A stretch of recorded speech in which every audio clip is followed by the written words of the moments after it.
Ma mission, c'est surtout d'aider les femmes à se réaliser, à entreprendre, à réaliser leurs rêves.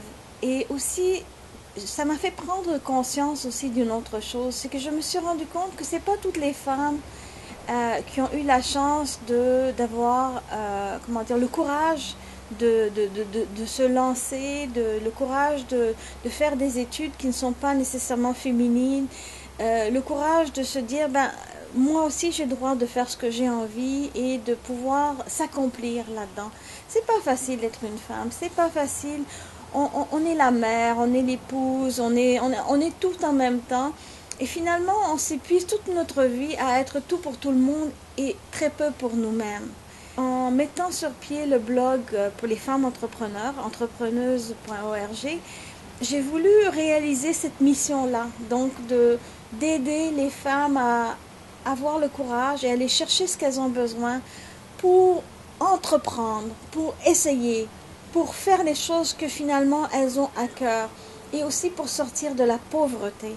Parce qu'il y a tellement de femmes qui donnent tout à tout le monde et qui se retrouvent au bout âgées, sans argent, sans retraite, dans la pauvreté. Moi, je trouve ça totalement injuste et je veux aider les femmes à penser aussi à elles et mettre des choses pour elles de côté pour qu'elles puissent avoir une belle retraite et pouvoir, comment dire, elles aussi être heureuses dans leur vie.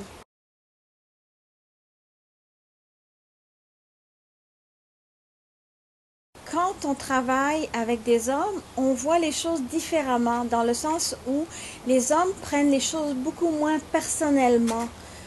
Par exemple, dans une réunion, on peut se challenger, on peut dire à l'autre, t'as pas raison, etc.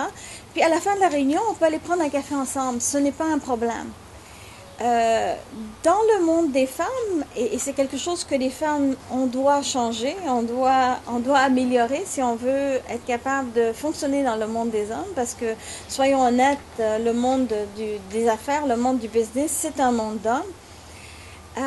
Il faut apprendre à fonctionner plus en mode factuel et ne pas prendre les choses au premier degré, ne pas prendre les choses personnelles. Et ça, c'est un conseil que je voudrais donner à toutes les femmes. L'autre conseil que je voudrais donner aux femmes, c'est d'arrêter d'être hyper perfectionniste. Il faut appliquer la loi de Pareto, c'est-à-dire le 80-20, dans le sens où quand on a 80% de faits, c'est suffisant. Le 20% supplémentaire pour atteindre la perfection, il va te demander trop de jus, puis il n'apportera pas la valeur qu'on devrait avoir, qu'on voudrait avoir. Il faut arrêter d'être des maniaques de perfection. Ça, c'est notre plus grand frein à nous les femmes. Le troisième élément que je voudrais dire aux femmes, c'est n'attendez pas qu'on vous découvre, n'attendez pas qu'on vous reconnaisse. C'est pas parce que vous faites des heures de fou à livrer le travail de tout le monde qu'on va vous reconnaître.